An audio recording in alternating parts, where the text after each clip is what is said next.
22 avril 1901. Imitation de la vie de Jésus. Je me sentais tout affligée, confuse et presque désespérée de revoir mon adorable Jésus. Il vint à l'improviste et me dit : « Sais-tu ce que j'attends de toi ? Je te veux en tout semblable à moi, autant dans les œuvres que dans les intentions. Je veux que tu sois respectueuse avec tous, car respecter tout le monde donne la paix à soi-même et aux autres.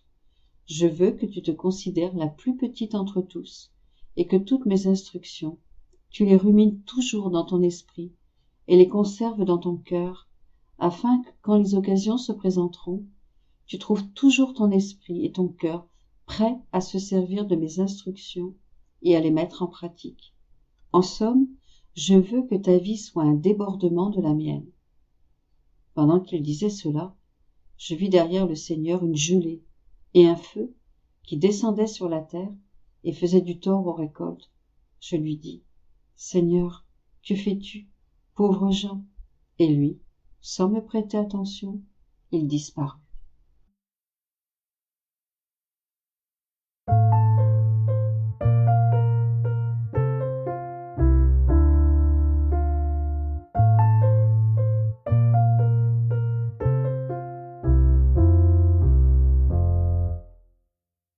22 avril 1927. Dans la création, toutes les choses sont des ornements des œuvres divines. Impossibilité de pouvoir le comprendre. La grande satisfaction de Dieu dans la création de l'homme. Poursuivant dans mon état habituel, j'ai vu mon doux Jésus, sous l'apparence d'un petit enfant, très abattu. Il était triste, au point d'avoir l'impression qu'il allait mourir. Je l'ai serré contre mon cœur, en le couvrant de baisers. Que n'aurais-je fait pour le réconforter ? Et Jésus, en soupirant, me dit : « Ma fille, vois comme la création est belle. Quelle fascination de lumière, quel enchantement de variété, quelle rare beauté. Ce ne sont pourtant que des ornements de notre être divin. Et s'il en est ainsi, notre être surpasse infiniment nos propres ornements.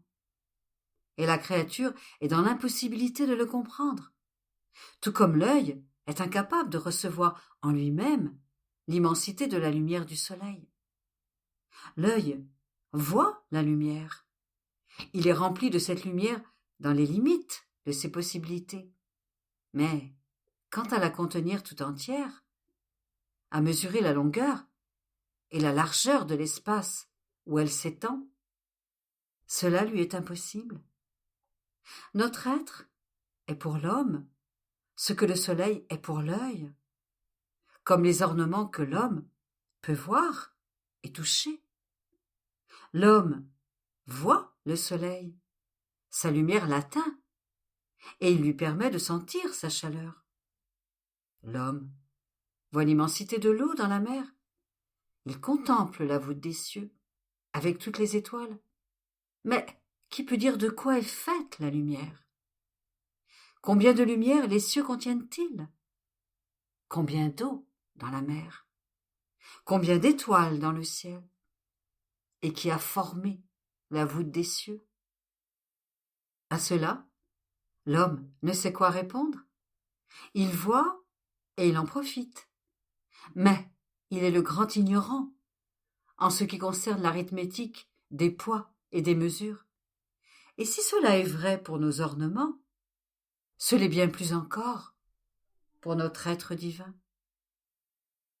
Tu dois savoir que toute la création, comme chaque chose créée, est une leçon pour l'homme. Elle raconte nos qualités divines, et chacune donne une leçon sur les qualités qu'elles contiennent. Le soleil donne une leçon de lumière et enseigne que pour être lumière, il faut être pur et libre de tout ce qui est matériel. La lumière est toujours unie à la chaleur, car on ne peut séparer la lumière de la chaleur. Si tu veux être lumière, tu ne dois aimer que ton Créateur. Et comme le soleil, cela t'apportera la fécondité de tous les biens. Le ciel est une leçon de ma paternité céleste.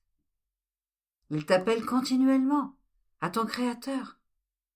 Il te donne une leçon de détachement pour ce qui est terrestre et une leçon sur les hauteurs de sainteté auxquelles tu dois arriver.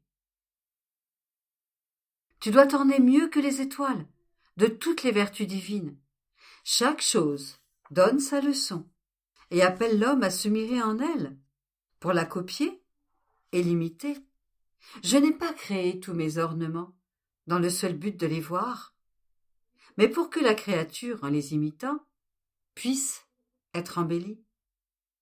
Et pourtant, qui prend la peine d'entendre toutes ces leçons? Presque personne. Il était très triste et gardait le silence. J'ai ensuite suivi la divine volonté, alors que l'être divin créait l'homme, afin que, en compagnie de mon premier père Adam, je puisse aimer mon Créateur avec ce même amour du premier instant où il fut créé. Je voulais recevoir ce souffle divin, cette effusion d'amour, afin de pouvoir le rendre à mon Créateur. Je pensais à cela lorsque mon doux Jésus, très heureux, me dit « Ma fille, pour celui qui vit dans ma volonté, il n'existe pas d'acte qui ne soit présent, et il n'est pas un acte que nous ayons accompli qui ne puisse être reçu. Reçois mon souffle et mon effusion d'amour. Quel plaisir a été pour nous ce premier acte de la création de l'homme. Nous avions créé le ciel et la terre, mais nous ne sentions rien de nouveau en nous. C'était différent avec la création de l'homme. C'est une volonté qui était créée, et cette volonté était libre. Nous avons mis en elle notre volonté, la déposant comme dans une banque, pour en retirer des intérêts d'amour, de gloire et d'adoration.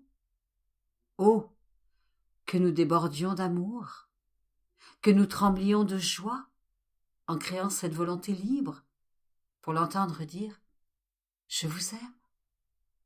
Et lorsque l'homme, comblé de notre amour, prononça ce premier « Je vous aime », combien grande fut notre satisfaction, car c'était comme s'il nous rendait les intérêts de tous les biens que nous avions placés en lui. Cette volonté libre que nous avions créée était l'endroit où nous avions déposé le capital d'une divine volonté, et nous étions satisfaits de recevoir ce petit intérêt sans jamais penser à reprendre notre capital. C'est pourquoi la douleur de la chute de l'homme a été grande, car il nous rendait le capital pour ne pas avoir à nous verser ce petit intérêt.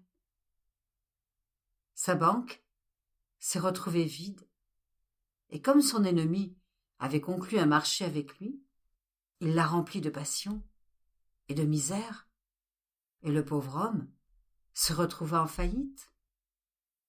Or, ma fille, l'acte de la création de l'homme fut un acte solennel qui nous donna la plus grande satisfaction. Et c'est toi que nous appelons, afin de répéter la solennité de cet acte en plaçant dans ta volonté le grand capital de notre volonté. Et en faisant cela, nous sommes débordants d'amour et tremblants de joie, car nous voyons ainsi la réalisation de notre dessein. Assurément, tu ne nous refuseras pas ce maigre intérêt, et tu ne rejetteras pas notre capital, n'est-ce pas? Chaque jour, je viendrai relever mon état de compte. Je t'appellerai dans ce premier acte, où nous avons créé cette volonté libre, pour que tu me verses l'intérêt. Et moi, je verrai si je peux ajouter quelque chose à mon capital. Mon esprit était perdu dans le divin fiat. et je me disais « Oh, comme j'aimerais vivre ce premier acte de création !» Cette effusion d'amour divin et intense, déversée sur la première créature lorsqu'elle fut créée. Je voudrais recevoir ce souffle tout-puissant, afin de pouvoir rendre à mon Créateur tout cet amour et toute cette gloire qu'il devait recevoir de la créature. Et mon Jésus, me serrant contre lui, me dit « Ma fille, c'est précisément pour cela que je viens si souvent te rendre visite, au point que cela puisse paraître inhabituel, car je ne l'ai encore fait pour personne d'autre. Tout est dans le but de réordonner le premier acte par lequel j'ai créé la créature. Je reviens donc et je reste avec toi, comme un père aimant agirait avec sa fille. Combien de fois n'ai-je pas soufflé en toi jusqu'au point où tu ne pouvais plus contenir mon souffle tout-puissant? J'ai déversé en toi mon amour réprimé au point de remplir ton âme à ras-bord. Tout cela n'était rien d'autre que le renouvellement de l'acte solennel de création. Je voulais éprouver à nouveau cette grande satisfaction de la création de l'homme. Et c'est pourquoi je viens vers toi, non seulement pour la ressentir, mais aussi pour rétablir l'ordre, l'harmonie et l'amour entre le Créateur et la créature, comme à l'instant où elle fut créée. Au commencement de la création de l'homme, il n'y avait pas de distance entre lui et moi. Tout nous était commun. Dès qu'il m'appelait, j'étais présent. Je l'aimais comme un fils et j'étais attiré vers lui. Je ne pouvais rien faire de moins que d'être très souvent près de lui. Je renouvelle en toi le commencement de la création. Par conséquent, sois attentive à recevoir un tel bien.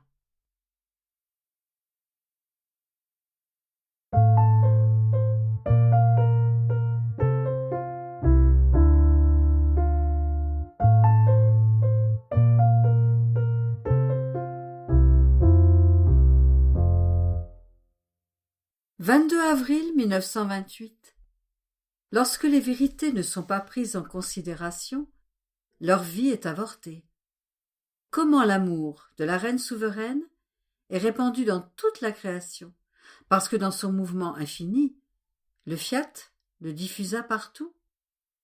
Les mots de la volonté humaine. Je continue mon abandon dans la divine volonté, avec le tourment presque continuel de la privation de mon doux Jésus. Je sentais couler dans mon pauvre esprit la mer de lumière du fiat qui semblait vouloir dire quelque vérité. Mais la douleur que je ressentais de la privation de Jésus était si grande que je ne voulais pas porter attention à la lumière qui voulait me parler. Et mon bien-aimé Jésus, se manifestant en moi et me serrant dans ses bras, il me dit « Ma fille, lorsque la lumière de mon fiat veut se manifester et que l'âme ne la prend pas en considération, la lumière à laquelle elle veut donner naissance pour la communiquer aux créatures est avortée, et elles ne reçoivent pas la lumière de cette naissance de lumière.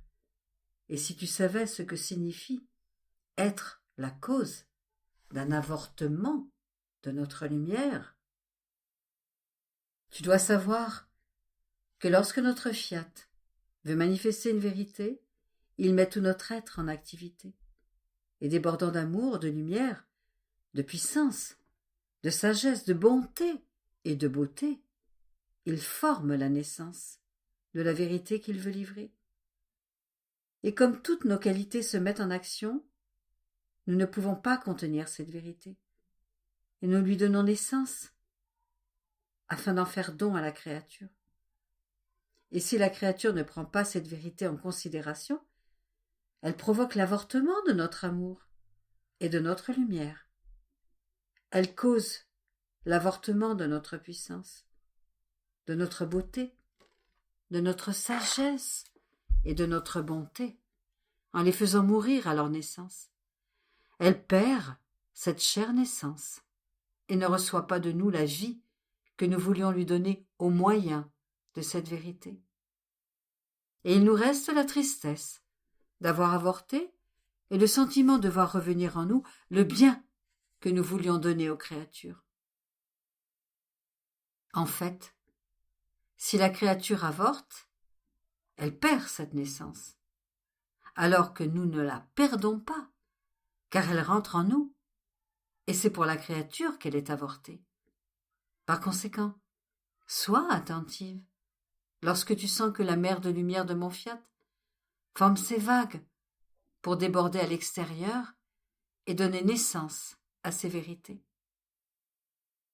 Après cela, je ne me sentais plus bonne à rien, et j'ai prié la reine souveraine de venir à mon secours, de me prêter son amour, pour que je puisse aimer mon doux Jésus, avec son amour de mère. Et Jésus ajouta, « Ma fille, l'amour de la céleste souveraine est répandu dans la création tout entière, car ce fiat, à peine prononcé, qui avait libéré dans tout l'univers la grande variété de nos œuvres et leur avait donné vie, demeurait en elle. Elle a exhalé son amour et tous ses actes dans ce divin fiat qui ne sachant pas faire de petites, mais uniquement de grandes choses, et sans limite, diffusa dans son mouvement infini l'amour et tous les actes de la céleste maman dans les cieux, dans les étoiles, dans le soleil, dans le vent et dans la mer, partout et en toutes choses. Son amour est répandu partout. Ses actes se trouvent en tout lieu, car mon fiat les diffusa partout et anima toutes choses de son amour et de ses actes. Je ne serais pas satisfait, et je ne me sentirais ni aimé ni honoré, si je ne trouvais pas en toutes choses, et même sous la terre, l'amour et la gloire que ma maman m'a donnée. Ce serait un amour brisé et une gloire divisée, si je ne la trouvais pas dans toute la création. De plus, comme je l'avais aimée en toutes choses, il était juste que je trouve son amour diffusé partout, et dans l'acte de m'aimer et de me glorifier. Et un amour brisé, qui ne me poursuivrait pas partout, n'aurait pas pu faire en moi son chemin, et elle n'aurait pas pu me faire descendre du ciel, sur la terre, dans l'étroite prison de son sein maternel. Ces chaînes d'amour étaient aussi nombreuses que les choses que j'avais créées, de sorte que je descendis du ciel comme un roi, tout orné et entouré des chaînes d'amour de la reine du ciel. Et si son amour a atteint une telle étendue, elle le doit à mon divin fiat, qui régnait en elle en souverain, a capturé son amour dans ma volonté, pour le répandre partout. Et tous ces actes ont reçu l'ombre des actes divins. Par conséquent, si tu veux l'amour de la maman reine, laisse mon fiat régner en toi. Diffuse en lui ton amour et ton être tout entier, afin que mon fiat, capturant ton petit amour et tout ce que tu fais, puisse l'étendre. Et en l'apportant là où il est présent, c'est-à-dire partout, mon fiat puisse trouver ton amour uni à l'amour de ma maman. De cette façon, tu me donneras la satisfaction de ce que la petite fille de ma volonté ne me donne pas un amour brisé et divisé, mais un amour en toutes choses et en tout lieu. Après quoi je me disais, mais quel mal la créature peut-elle faire quand elle fait sa volonté? Et Jésus ajouta, ma fille, ce mal est grand. Ma volonté est lumière, alors que la volonté humaine est ténèbres. Ma volonté est sainteté, alors que la volonté humaine est péché. Ma volonté est beauté et contient tous les biens. alors que la volonté humaine est laideur et contient tous les maux. Par conséquent, en ne faisant pas ma volonté, l'âme fait mourir la lumière et donne la mort à la sainteté, à la beauté et à tous les biens. Et en faisant sa volonté, elle fait surgir les ténèbres et donne vie au péché, à la laideur et à tous les maux. Et pourtant, faire sa propre volonté ne semble rien aux créatures, alors qu'elle se creuse elle-même un abysse de maux qui les conduit au précipice. Or, cela te semble-t-il de peu d'importance qu'alors que ma volonté leur apporte sa lumière, sa sainteté, sa beauté et tous ses biens, et uniquement parce qu'elle aime ces créatures, elle reçoit l'affront de voir sa lumière, sa sainteté, sa beauté, et tous ses biens mourir en elle?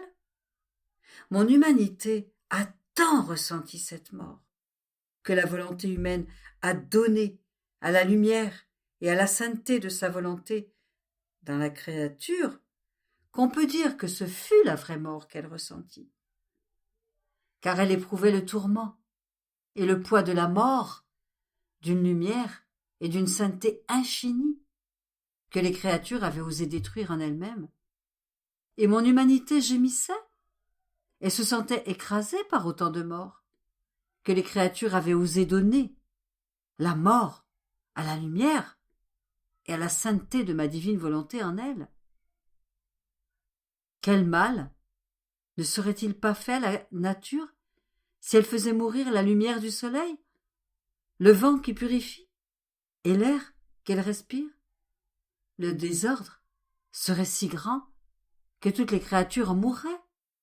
Pourtant, la lumière de ma volonté est plus qu'un soleil pour les âmes, plus que le vent qui purifie, et plus que l'air qui forme leur respiration.